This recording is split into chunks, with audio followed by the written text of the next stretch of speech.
အားလုံးပဲမင်္ဂလာပါဒီနေ့မြောက်ဝေပေးချင်တဲ့ဗီဒီယိုကြောင်းရပါလဲဆိုလို့ရှိရင်ကျွန်တော်တို့Facebook monetization ရဲ့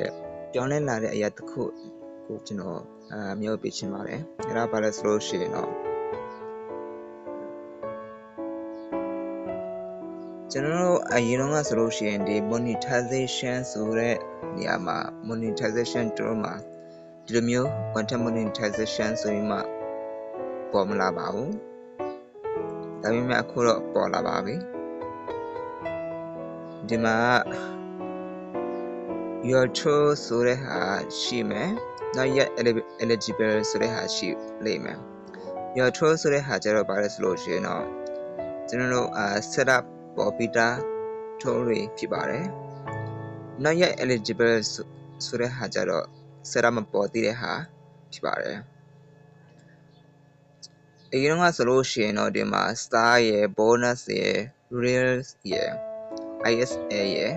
subscription ရယ်ဆိုရင်ရှိရယ်ဒါမျိုးအခုပြောင်းလဲလာတဲ့အရာ bonus ရယ် reels ရယ် ISA ရယ်အဲသုံးမျိုးအစား content monetization ဆိုမှပေါ်လာတာဖြစ်ပါတယ်ဆိုတော့ဒီမှာပေါ်လာတဲ့ content monetization ကတော့သူက not yet eligible ဖြစ်တဲ့အတွက်ကြောင့် set up တော့မပေါ်သေးပါဘူးအထက်ကိုကြည့်မယ်ဆိုလို့ရှိရင်ဒီလိုမျိုးရှိပါတယ်ဆိုတော့ကျွန်တော်တို့ဒီ interest ကျွန်တော် form ဘယ်လိုတင်ရမလဲဆိုတဲ့အရာကိုပြောချင်ပါတယ် form တင်ဖို့အတွက်ဆိုတော့ကျွန်တော်တို့ဒီမှာတင်မဲ့စာတွေကိုကျွန်တော်တို့ရေးတတ်တယ်လို့ရေးလို့ရတယ်AI ကိုမိပြီးမှလည်းကျွန်တော်ရေးလို့ရပါတယ်ဆိုတော့ကျွန်တော်ရေးပြီးသားဒီတိုင်းတင်ထားတာဖြစ်တဲ့အတွက်ကြောင့်ခဏတော့ယူကြည့်လိုက်မယ်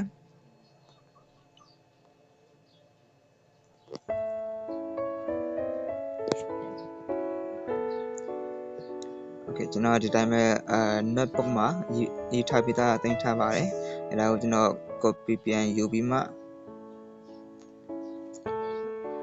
Facebook ထဲကိုပြန်သွားရမှာဖြစ်ပါတယ်ဆိုတော့ကျွန်တော် Facebook ထဲသွားရမယ်ပြီးရင်ဒီမျိုးကျွန်တော် new feed ပေါ်ရဆိုလို့ရှိရင်ကျွန်တော်ဘယ်နေရာသွားရမလဲဆိုလို့ရှိရင်တော့ dashboard ကိုသွားပါ dashboard မှာကျွန်တော်တို့ဒီအပေါ်မှာ home insight content growth and monetization ဆိုရှိပါတယ်ဒီ monetization ဆိုတဲ့နေရာကိုသွားပါပြီးရင် content monetization ဆိုတဲ့နေရာကိုဝင်လိုက်ပါOkay, the new content monetization beta, which lets you explore more ways. So, general blog founding a solution. I'm interested go neighbor. Okay, the new power. Let us know your interest.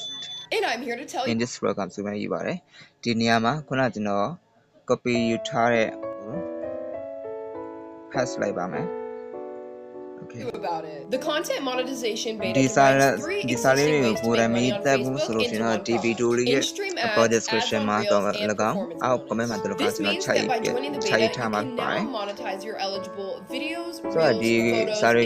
and text posts all in one place. And the best part, the payout approach remains the same. If you are doing well with ads on Reels, that will still work for you like it did before. The only difference is you can now earn money on more content formats. Facebook is on the performance based payout model, which means creators earn based on the performance of their eligible content. That's not changing. You're invited to take advantage of this early access invitation to earn money on more content. ကျွန်တော်တို့ဆက်ပြီးမှဘာလို့ရမလဲဆိုလို့ရှိရင်တော့ပုံမှန်အတိုင်းပဲစာတွေတင်ဗီဒီယိုတွေတင်ပုံမှန်အတိုင်းပဲကျွန်တော်ဆက်သွားဖို့ပဲဖြစ်ပါတယ်Facebook ကနေသူကမကြခင်မဲ့အကြောင်းကြားလာမှာဖြစ်ပါတယ်ကျေးဇူးတင်ပါတယ်ကျွန်တော်တို့ရဲ့sharing my TP YouTube channel ကိုလည်းအများအားဝင်ပေးကြဖို့တောင်းဆိုရင်ဒီဗီဒီယိုလေးကိုဒီမှာပဲအဆုံးသတ်ချင်ပါတယ်